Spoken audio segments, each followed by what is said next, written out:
Hey, what's up, Bills Mafia? Welcome to episode 12 of Bills with BK. We all knew that last week Miami wasn't going to beat the Ravens. They can't beat two teams with winning records in a row. Come on, we knew that was coming. We knew the Ravens were going to smash them.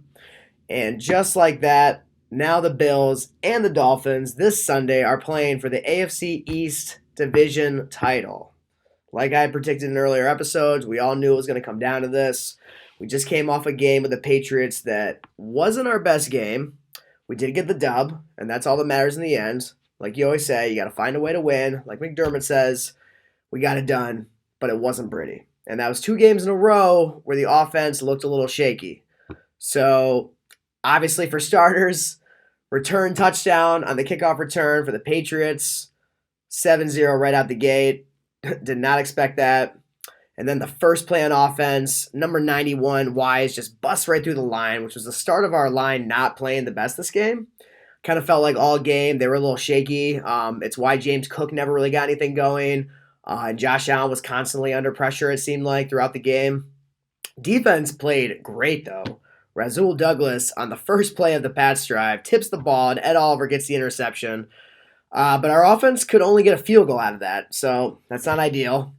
Obviously, with that kind of field position, you want to get a touchdown when you're right there, but took the 3 points. So then after we kicked the field goal, we had another flat drive or two where we just had a quick 3 and out. But then, boom, Rasul Douglas, who's got to be the MVP of this game, comes up with an interception. So Josh Allen gets his rushing TD number 14 on the year after they had just given Diggs a handoff for a first down, but he didn't get in the end zone. But hey, it's showing that they are trying to get Stephon Diggs involved any way they can. I think that was the first carry of Stephon Diggs this year. I don't think he had gotten any carries before that game. So it shows that we are trying to get more creative with getting Stephon Diggs involved. Then our defense makes another huge play when Christian Benford rips the ball from the Patriots receiver's hands and gets the fumble recovery. And then on this drive, offense starts to show some life. Because guess what? Josh Allen starts being Josh Allen. Runs for a first down after facing some pressure off the edge. Very next play, he keeps the handoff to try and run another first down, and it's a huge fail. But then he does what makes us accept the good and the bad with Josh Allen. As he has two defenders taking him down to the ground, he pulls some magical JA-17 improv as he pitches the ball to Shakir, who runs for the first down. And this is when Josh Allen doing too much pays off. When it doesn't pay off, and Allen, fumbles the ball and causes a turnover, the whole world points at Josh Allen and laughs at how ridiculous his turnovers are. But I've learned you got to accept the good with the bad with Allen. And it's plays like this that you get the good from it. So this drive ends in a field goal, putting us up 13-7. Then we get an Ed Oliver sack. So again, highlighting how awesome our defense played this game. It seems like our defense really carried us this entire game. A lot of great plays from Rasul Douglas and Ed Oliver, Christian Benford. And then shortly after, we get Rasul Douglas' second interception on the day, which he takes back for a TD, breaking tackles on the way. And man, does this guy have great hands or what? Look at this. I mean, get this guy out there catching passes on the offense. This is not an easy catch, and he comes down with it.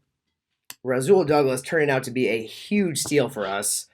Obviously, we really needed that after Tre'Davious White went down earlier in the season, but this couldn't have worked out more for us. The guy's playing like a stud. So after Rasul Douglas takes it back for a pick six, we get Josh Allen's 15th rushing touchdown of the season. He's now tied with Jalen Hurts for the most rushing touchdowns of any quarterback this year. So bravo to Josh. Well done. But the problem is, so after Rasul Douglas has this pick six, right, it's 20-7 with 11 minutes to go in the second quarter. So almost 3 quarters left to go. And we only scored one more touchdown for the rest of the day. When Josh Allen gets this second rushing TD on the day, there was almost 2 whole quarters left. Because this was the beginning of the third quarter when Josh Allen scores his second rushing TD on the day. So for almost 2 quarters, we didn't score any points against the Patriots, which are a really bad team. So that was not good. Definitely something that we need to clean up. If we're going to beat the Dolphins this Sunday, we definitely can't play like how we played against the Patriots. Obviously, the Dolphins are a much better team than the Patriots, and we didn't play our best on offense. Let's be honest with that game. To go 2 whole quarters almost at the end of that game with no more touchdowns or field goals against a struggling Patriots team, that's not good. And to be honest, it lost me my fantasy football championship game because I have Josh Allen, and he only put up 22 points for me. So I would have liked to see Josh Allen at least throw, a touchdown in this game.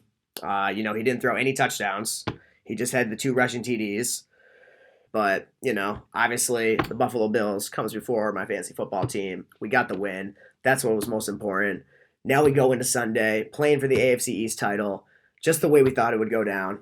Everything's fallen into place. We just cannot play like how we played against the Patriots against the Dolphins. Because even though Josh Allen plays very well against the Dolphins, they are a much better team than the Patriots. There's no reason why we should cause 4 turnovers from the Patriots and then only beat them by 6 points. I mean, our defense was playing out of its mind for us and gave us all these opportunities, and we did not cash in on a lot of them. So definitely a lot of things to work on, to get ready for this game on Sunday. But I think the main problem was the offensive line didn't play great. Not putting it all on them, of course. Josh Allen had an interception when he threw into double coverage. That wasn't great. And we tend to get at least 1 interception from Josh Allen a game, and that's far too many. So Josh Allen does need to work on this. He needs to work on getting in a place where maybe once every few games he throws an interception. That'd be a lot better. But every single game, he's better than that, and he can do better than that.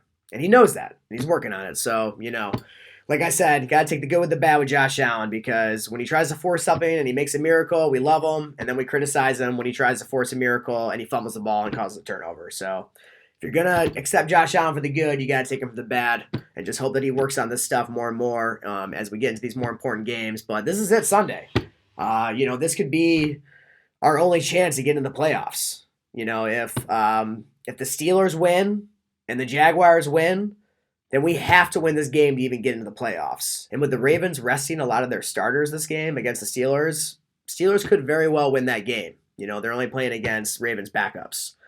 So it's a very possible scenario that we go into Sunday and we have to win this game for the AFC East. But that's all right. I have faith in us. The Bills will step up. We'll get it done. Hopefully we got it out of our system. We play the Patriots and the Chargers with not playing great and, having these shaky games. Hopefully we got that all out of our system. And this Sunday we're ready to go, bringing back our A game, because we need to play like we did against the Cowboys. That's what we need to get back to. And it's okay, because the Bills can step onto the field with any team in the NFL, and they can make it a close game, and they can beat them. And that's a really cool place to be, considering where Buffalo Bills used to be not too long ago. So I'm really excited this Sunday. I think we're going to get it done. I got a good feeling about this game. I think Josh Allen is going to put together a much better offensive game. He also tends to always play a little bit better against Jalen Ramsey. We always have that going for us. Even though since then Jalen Ramsey has taken back his comments about Josh Allen and has admitted that the guy's a fucking beast. So I don't think he really has too much to prove with that anymore. He tends to still play very good against Jalen Ramsey. So we got that going for us. We're coming in pretty healthy. I don't see a lot of injuries right now on the injury report, so hopefully we have everybody out there and we can give them a hell of a game. It's time to mount up, Bills Mafia. Let's get this dub. But that's all I got for you guys this week. I'll see you next week. Go Bills.